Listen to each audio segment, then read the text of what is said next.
আসসালামু আলাইকুম। পড়ছি আর রাহিকুল মাকতুম বইটি। এই বইতে রাসূলুল্লাহ সাল্লাল্লাহু আলাইহি সাল্লামের সম্পূর্ণ জীবন চরিত্র দেওয়া আছে। এই বইটা মুসলমানদের জন্য অত্যন্ত গুরুত্বপূর্ণ একটা বই। শুরু করছি খণ্ড ১, আরবের অবস্থান। আভিধানিক অর্থে আরব শব্দটি বালুকাময় প্রান্তর, ধূসর মরুভূমি বা তৃণশয্যবিহীন অঞ্চল অর্থে ব্যবহৃত হয়। প্রাচীনকাল থেকেই এই অর্থেই আরব উপদ্বীপ এবং সেখানকার বসবাসকারী সম্প্রদায়ের জন্য এই পরিভাষাটি ব্যবহৃত হয়ে আসছে। আরবের পশ্চিমে লোহিত সাগর ও সিনাই উপদ্বীপ, পূর্বে আরব উপসাগর ও দক্ষিণে ইরাকের এক বড় অংশ, আরব সাগর বা ভারত মহাসাগরের বিস্তৃত অংশ, উত্তরে সাম্রাজ্য এবং উত্তর ইরাকের কিছু অংশ। উল্লিখিত সীমান্তসমূহের কোনো কোনো ক্ষেত্রে কিছুটা মতবিরোধ রয়েছে। সমগ্র ভূভাগের আয়তন 10 লক্ষ থেকে 13 লক্ষ বর্গমাইল পর্যন্ত ধরা হয়। আভ্যন্তরীণ ভৌগোলিক এবং ভূপ্রাকৃতিক উভয় দৃষ্টিকোণ থেকেই আরব উপদ্বীপ অত্যন্ত গুরুত্বপূর্ণ তাৎপর্য বহন করে। এই উপদ্বীপের চতুর্দিক মরুভূমি বা দিগন্ত বিস্তৃত বালুকাময় প্রান্ত দ্বারা পরিবেষ্টিত, যে কারণে এই উপদ্বীপ এমন এক সুরক্ষিত দুর্গে পরিণত হয়েছে যে বিদেশি শক্তি বা বহিঃশত্রুর পক্ষে এর উপর আক্রমণ পরিচালনা, অধিকার প্রতিষ্ঠা কিংবা প্রভাব বিস্তার করা অত্যন্ত কঠিন। এই নৈসর্গিক কারণেই আরব উপদ্বীপের মধ্যভাগের অধিবাসীগণ সেই সুপ্রাচীন কাল থেকেই সম্পূর্ণ স্বাধীন থেকে নিজস্ব শাসনতন্ত্রগত বৈশিষ্ট্য বজায় রেখে চলতে সক্ষম হয়েছে। অথচ অবস্থানের দিক দিয়ে এই উপদ্বীপটি এমন দুই পরাশক্তির প্রতিবেশী যে ভূপ্রকৃতিগত প্রতিবন্ধকতা না থাকলে এই পরাশক্তিদ্বয়ের প্রভাব থেকে মুক্ত থাকা অধিবাসীগণের পক্ষে কখনোই সম্ভবপর হতো না। বহির্বিশ্বের দিক থেকে আরব উপদ্বীপের অবস্থানের দিকে লক্ষ্য করলেও প্রতীয়মান হবে যে দেশটি পুরাতন যুগের মহাদেশসমূহের একেবারে মধ্যস্থল বা কেন্দ্রবিন্দুতে অবস্থিত এবং জল ও স্থল উভয় পথেই পৃথিবীর বিভিন্ন দেশ ও মহাদেশের সঙ্গে সংযুক্ত।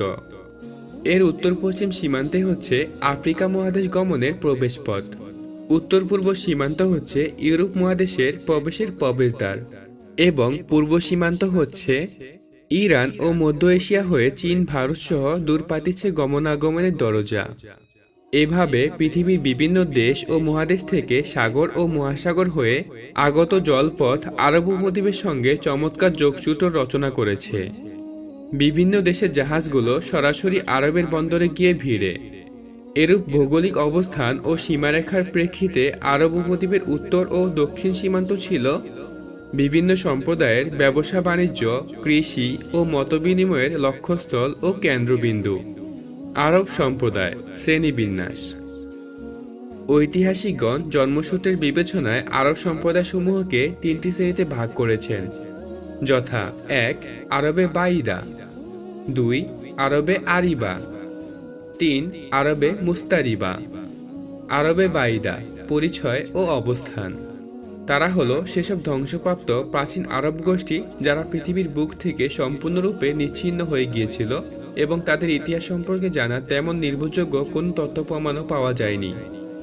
এই সম্প্রদায়গুলো হচ্ছে যথাক্রমে আদ, সামুদ, তাসম, জাদিস, ইমলাক, উমাইম, জুরহুম, হায়ুব, ওয়াবার, জাসিম, হাজরামাউত ইত্যাদি।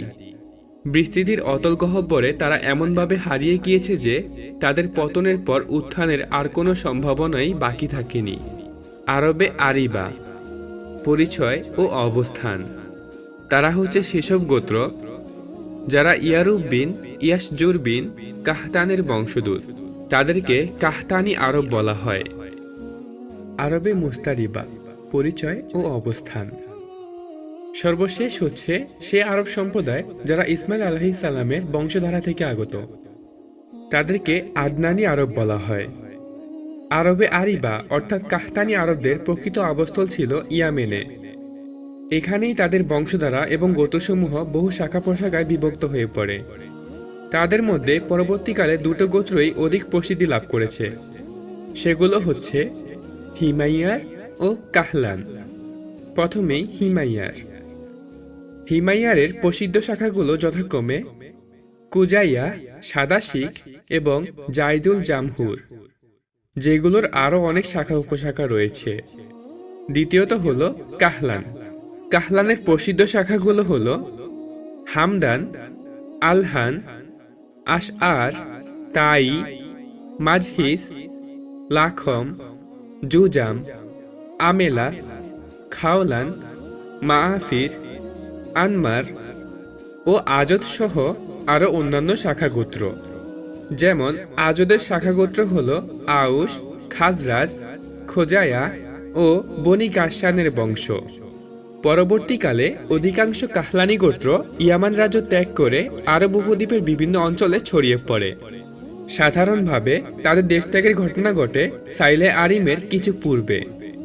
এটা হলো সে সময়ের ঘটনা যখন রোমানরা মিশর ও সামদেশে অনুপ্রবেশ করে ইয়ামানের অধিবাসীদের বাণিজ্যিক কাফেলা চলাচলে রাস্তার উপর একচ্ছত্র আধিপত্য প্রতিষ্ঠা করে এবং স্থলপথে যাবতীয় সুযোগ সুবিধাও চিরতরে বন্ধ করে দেয়। এর ফলে কাহলানিদের ব্যবসা বাণিজ্য বন্ধ হয়ে যায়। হিমিয়ারি ও কাহলানি গোত্রদ্বয়ের বংশধরগণের মধ্যে বিরাজমান আত্মকলহ ও দ্বন্দ্বই যে তাদের বাস্তবিকতা ত্যাগের জন্য অন্যতম কারণ ছিল, তার ইঙ্গিত বিভিন্ন সূত্র থেকে পাওয়া যায়। এসব সূত্র থেকে যে তথ্য পাওয়া যায় তাতে দেখা যায় আত্মকলহের কারণে জীবনযাত্রার বিভিন্ন ক্ষেত্রে নানাবিধ জটিল সমস্যার উদ্ভব হওয়ায় কাহলানি গোত্রসমূহ স্বদেশভূমির মায়া ত্যাগ করতে বাধ্য হয়।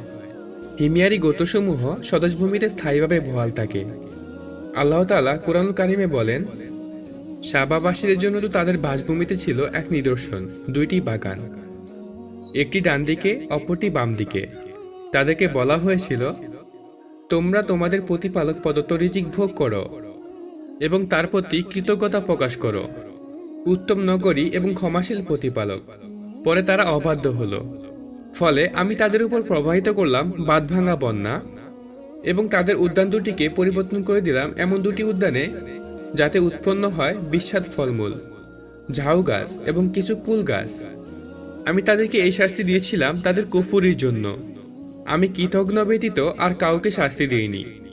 তাদেরও যেসব জনপদের প্রতি আমি অনুগ্রহ করেছিলাম সেগুলোর মধ্যবর্তী স্থানে দৃশ্যমান বহু জনপদ স্থাপন করেছিলাম এবং ওইসব জনপদে ভ্রমণের যথাযথ ব্যবস্থা করে তাদেরকে বললাম, তোমরা এসব জনপদে নিরাপদে ভ্রমণ করো দিবস ও রজনীতে।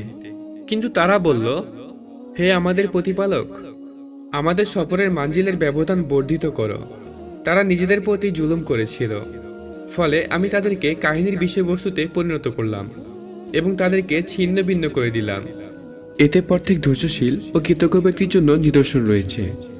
এদিকে যেসব কাহলানি গোত্র স্বদেশের মায়া ত্যাগ করে অন্যত্র গমন করে তাদের 4টি শাখায় বিভক্ত হওয়ার কথা নির্ভরযোগ্য সূত্রে জানা যায়। সেগুলো হচ্ছে যথাক্রমে 1. আজদ, 2. লাখার ও জাজাম গোত্র, 3. বনু তাই গোত্র, 4. কিন্দা গোত্র। এতটুকুই ছিল প্রথম পর্বে। এই পর্ব থেকে আপনাদের সবার জন্য একটি প্রশ্ন রয়েছে। আরব সম্প্রদায়কে কয় শ্রেণীতে ভাগ করা হয়েছিল? যারা এই ভিডিওটি সম্পূর্ণ মনোযোগ সহকারে দেখেছেন শুধু তারাই উত্তর দিতে পারবেন। তারা অবশ্যই উত্তরটি কমেন্টে লিখে যাবেন এবং দ্বিতীয় পর্ব দেখার জন্য গল্পকই চ্যানেলটি সাবস্ক্রাইব করে পাশেই থাকুন। ধন্যবাদ। আসসালামু আলাইকুম।